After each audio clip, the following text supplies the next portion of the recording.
જોઈ રહ્યા છો P24 ન્યૂઝ ગુજરાત। સુરત શહેરના લિંબાયત વિસ્તારમાં એક ચોંકાવનારી ઘટના સામે આવી છે। અહીં 1.5 વર્ષની બાળકીને ગાર્ડનમાં રમતી વખતે એક યુવાન પિંકેશ રાઠોડે અપહરણ કરવાનો પ્રયાસ કર્યો હતો। આરોપીએ બાળકીને પકડવા માટે તેની તરફ આગળ વધવાનો પ્રયાસ કર્યો હતો, પરંતુ બાળકી રડતી સ્થિતિમાં છટકી જઈને બચી ગઈ।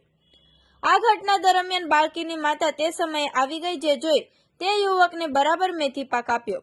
ત્યાર પછી પોલીસને જાણ કરવામાં આવી હતી અને તાત્કાલિક કાર્યવાહી કરીને લિંબાયત પોલીસે આરોપી પિંકેશ રાઠોડ વિરુદ્ધ અપહરણ, છેડતી અને પોક્સો અધિનિયમની કલમ હેઠળ ગુનો નોંધ્યો હતો। પોલીસે આરોપીને ઝડપી લીધો છે અને તપાસ શરૂ કરી છે। આ ઘટનાની શહેરમાં ચર્ચાઓ થઈ રહી છે અને લોકો ચિંતામાં આવી ગયા છે। સુરતમાં આ પ્રકારની ઘટનાઓથી નાગરિકોમાં ભયનો માહોલ બની રહ્યો છે। આવા અવનવા સમાચાર જોવા માટે જોતા રહો P24 ન્યૂઝ ગુજરાત।